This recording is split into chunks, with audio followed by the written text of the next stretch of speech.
Salut tout le monde, aujourd'hui je vais vous faire la critique puis la review dans le fond du LG Optimus G. C'est un nouvel appareil dans le fond dernière génération qui est offert par TELUS, Bell et Rogers. Dans le fond, les accessoires qu'il y en a avec, dans le fond ça vient dans une petite boîte comme ça, dans le fond comme à peu près tous les appareils intelligents. Ça vient aussi avec des écouteurs de type bouton. Ce qui est régulier dans le fond avec ce type d'appareil là. Aussi le micro est intégré dans ceux-là. Fait que ça se fait quand même bien dans le fond. Ça fait la job en masse. Ça vient aussi avec câble USB. Dans le fond, micro USB ou mini USB, je m'en souviens plus. Ensuite avec le manuel.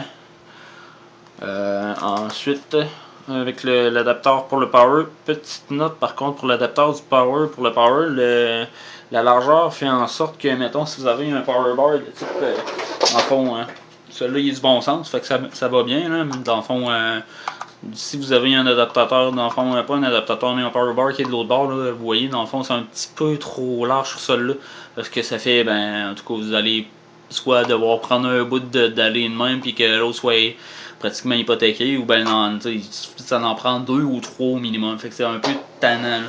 Fait que petite note sur le petit défaut en tout cas, c'est vraiment pour chercher des poux. C'est ça vient aussi avec des NFC tags. Que c'est dans le fond NFC, dans le fond c'est une technologie, c'est Near Field Communication. C'est dans le fond, ça c'est des autocollants. Mettons si vous mettez ça sur votre socket dans l'auto, ce que ça va faire, c'est que dans le fond vous pouvez programmer l'appareil et qu'il parte les applications, il parte la musique ou dans le fond, comme par exemple moi je pars Radio Pirate, je pars dans le fond je désactive le Wi-Fi puis les affaires de même. Fait que c'est quand même très pratique. Fait que c'est ça, dans le fond. Pour ce qui est de l'appareil en tant que tel, si on regarde dans le fond, la construction, c'est de quoi qui est quand même fait solide. Là. Les deux côtés, c'est en Gorilla Glass. Donc c'est une vitre qui est non graphignable, puis on voit que c'est quand même pas si pire pour les marques de doigts. Fait que quand même, je sais pas c'est quoi qu'ils utilisent comme produit, je sais pas si les autres appareils sont comme ça, là, mais j'avais un Galaxy S avant, puis c'était un des gros problèmes, je trouvais, c'est justement qu'on voyait les traces de doigts. Là, on en voit un petit peu de ce côté-là.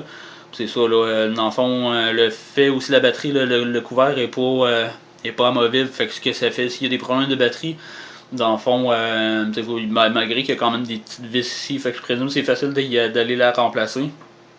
Autre chose aussi, dans le fond, ça donne l'allure puis un feeling de construction plus solide, mais par contre, un point que j'aime avec la plupart des appareils où ce que le couvert est amovible, c'est que si jamais on l'échappe, la plupart du temps, ce qui va partir, dans le fond, ce qui revole, qui prend le champ, dans le fond, on dirait que c'est le couvert qui débarque à la place que ça soit dans le fond la vitre qui casse. Fait que c'est quand même un plus puis un moins. Hein.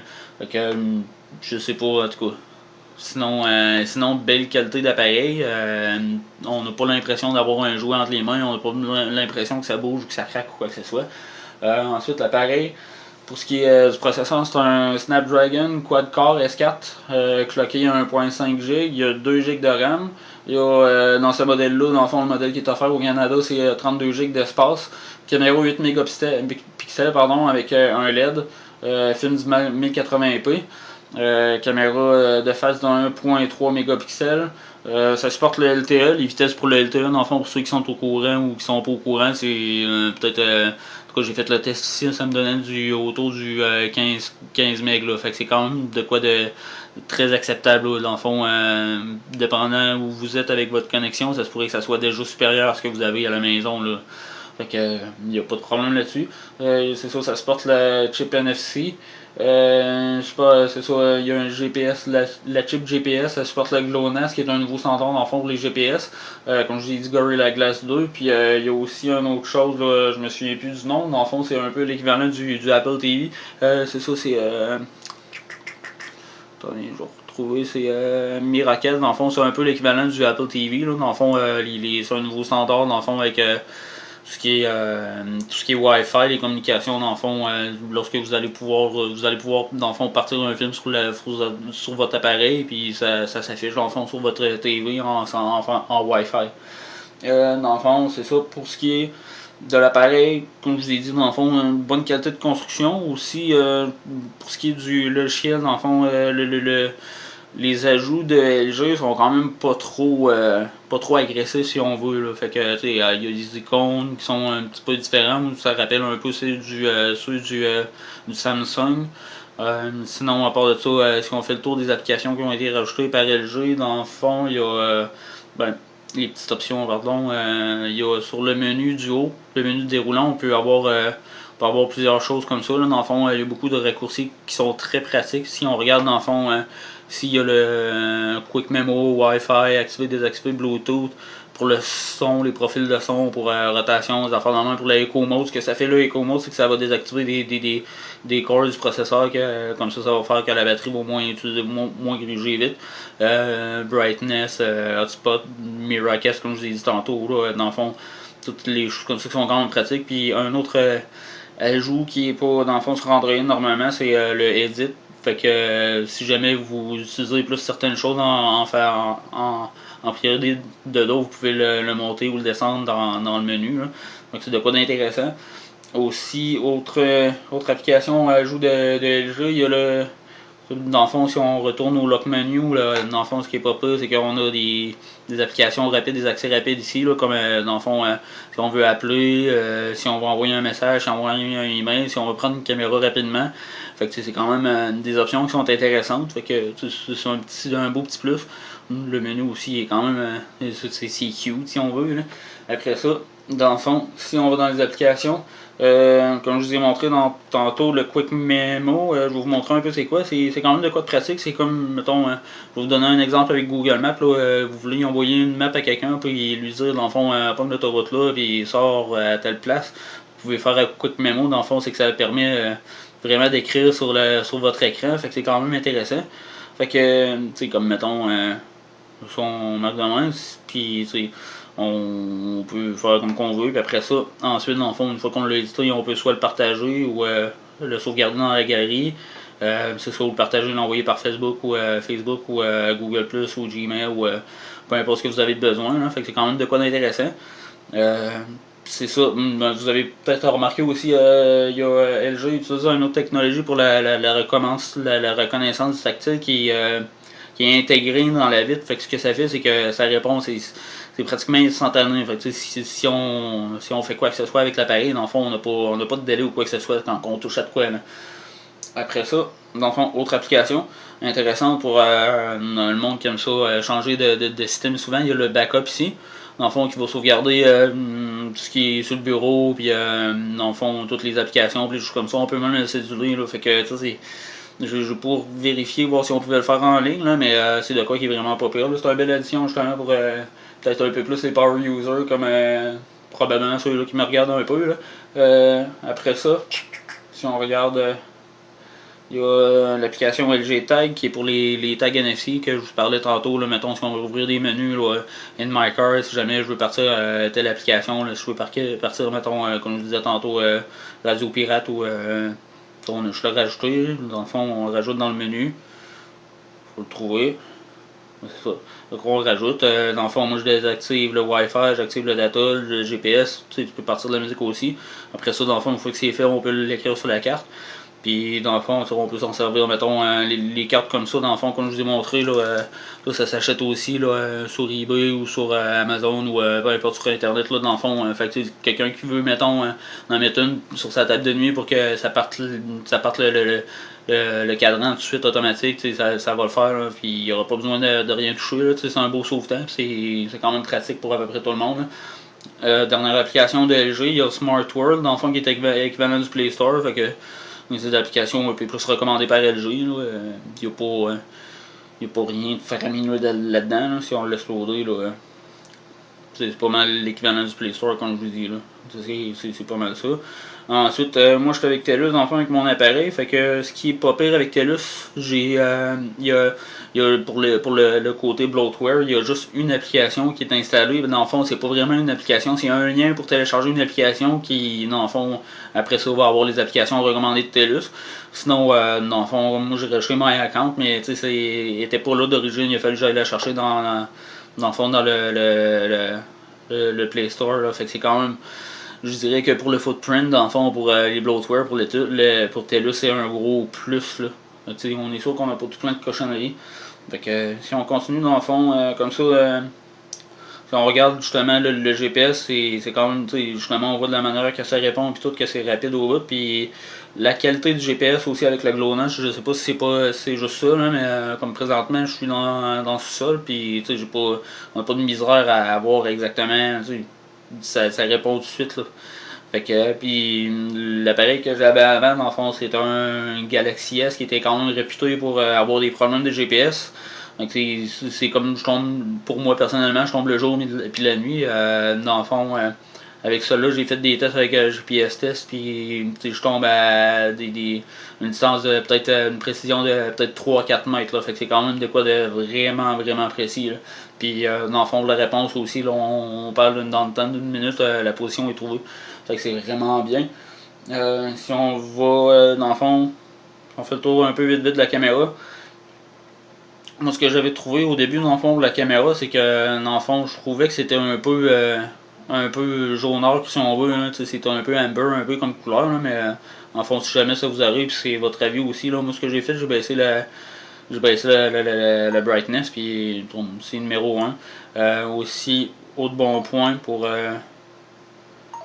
dans le fond, si on veut prendre des photos, là, dans le fond, ce qui est pas pire aussi, c'est que ça va quand même rapidement. Là, si vous voyez, dans le fond, c'est très pratique si on veut prendre des photos dans l'action et qu'on veut voir justement qu'est-ce qui se passe plus vite. Là. Et, puis si on veut en prendre 3-4 pour rater la bonne shot, là, c'est quand même, on voit que c'est vraiment rapide. Ça, c'était avec le flash d'intégrer. Il y a une option aussi, là, dans le fond, que l'appareil va prendre. Pour ça, on voit bien, c'est ça, là, dans le fond, il va prendre des catch des time catch shots qu'il appelle. Fait que, dans le fond, ça va prendre des photos avant, puis après, qu'on n'aille pas peser sur le bouton. Fait que ça va permettre de choisir la bonne. Dans le fond, si on désactive. Sinon, pour le reste des options, c'est à peu près pas mal pareil pour tous les appareils. Là. Dans le fond, Continuous, Panorama, HDR. Même affaire pour les options, là, dans le fond, on peut taponner avec ça comme qu'on veut. Appareil vidéo, dans le fond, c'est du 1080p, comme je vous ai dit. Même chose, dans le fond, que je trouvais pour la balance des blancs, pas les blancs, mais pour le brightness, je trouvais ça un petit peu agressif, fait que je l'ai baissé d'une shot, puis je trouve que c'est beaucoup mieux. En tout cas, si c'est votre avis aussi, c'est peut-être de quoi à vérifier. Ensuite, si on fait le tour justement dans la galerie, juste pour vous montrer comment que, dans le fond, comment que le processeur réagit vite, là, dans le fond, on voit vraiment que c'est vraiment rendu dans une gamme d'appareils qui est vraiment, c'est performant. Hein, on n'a pas peur de quoi que ce soit. Hein, justement, ça répond vite, c'est vraiment snappy, c'est la même affaire pour l'écran. Je sais pas si c'est à cause de leur technologie justement du touchscreen là, qui est vraiment sur la coche si on veut. Là. En tout cas, c'est un gros plus. Fait que c'est ça, là, dans le fond, si on fait, quand on utilise l'appareil, on voit vraiment que c'est rapide. Là, c'est sûr qu'une fois de temps en temps, il va y avoir un petit lag, mais c'est ce qui arrive tout le temps avec les appareils. Dans un moment donné, c'est sûr que ça peut pas être tout le temps à 100% rapide, là, mais en tout cas, celui-là, en tout cas, à la date, je suis vraiment satisfait. Parce qu'il y a pas, j'ai pas vu beaucoup de ralentissement. Une belle petite application et tout aussi de la part de LG, dans le fond, une application pour le management de la RAM. Là. Fait que plutôt que d'avoir, dans le fond, à rentrer dedans, faire stop-all, des affaires dans le même. Là. Dans le fond, on peut faire clear RAM direct ici. Là. Fait que c'est quand même pas si pire. C'est de quoi, je dirais plutôt, c'est quand même bien. Puis ça, on n'a pas besoin de rentrer dans l'application. On touche sur le bouton et ça vide la RAM qu'on a besoin. Fait que dans le fond, je pense que ça fait pas mal le tour. Pour finir, moi, ce que je vais faire, je vais vous faire rouler deux petits benches pour vous montrer un peu la performance. Bien sûr, je ne ferai pas le tour dans le fond du système au complet, juste peut-être à faire le 2D, 3D graphique pour vous donner un exemple. Puis c'est sûr, on voit que c'est. En même temps, si on regarde la qualité de l'écran, c'est quand même. C'est quand même de quoi de pas mal intéressant. Mais c'est ça, c'est rapide, c'est vraiment. Ça paraît que c'est du quad-core, puis ça paraît qu'il y a 2 gigs de RAM. Je pense que c'est deux choses qui font un gros plus. Là. Le traitement justement du vidéo et. Pas du vidéo, mais du graphique là. Personnellement, j'ai pas rien vu d'aussi rapide. Là. Même c'est ça, en plus, présentement sur le marché pour les quad-core, étant donné que je pense qu'il y avait des problèmes avec le LTE, je pense que le Galaxy S3 est dual-core, il y a juste le Galaxy Note 2 qui est quad-core sur le marché présentement, puis il y a cet appareil-là. Puis il fait à noter, dans le fond, cet appareil-là, pardon, est beaucoup. Étant donné que c'est le premier appareil haut de gamme, dans le fond, de LG, j'ai l'impression qu'ils ont essayé d'être agressifs un peu plus sur le prix. Donc, dans le fond, souvent, il va se retrouver moins cher que le Galaxy Note ou le Galaxy S3. Là. Dans le fond, présentement, moi, en tout cas, avec TELUS, il est affiché à 129, comparé à 159 pour le Galaxy S3, puis 199 pour le Note. Là.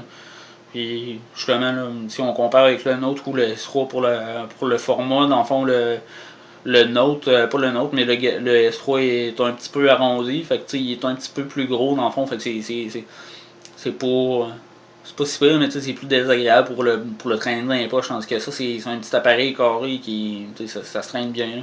Dans le fond, pour la grosseur de l'appareil, je trouve que c'est vraiment le minimum, dans le fond, de la grosseur d'écran, mettons, qu'il reste plus gros de jeu. Là. Puis pour le Note, on n'en parle même pas, là. J'appelle pas ça vraiment un téléphone intelligent, c'est plus mini tablette que d'autres choses. Hein. C'est ça pour le deuxième test. Dans le fond, ça comme je vous dis, c'est quand même très rapide. Si dans le fond pour le dernier test Quadrant, je vais le laisser rouler. Puis ça va pas mal avoir fait le tour.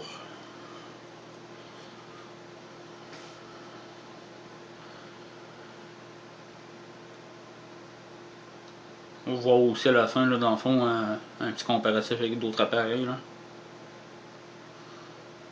Je le temps, dans le fond, on voit qu'il passe les tests un après l'autre sans trop avoir de problème. Là.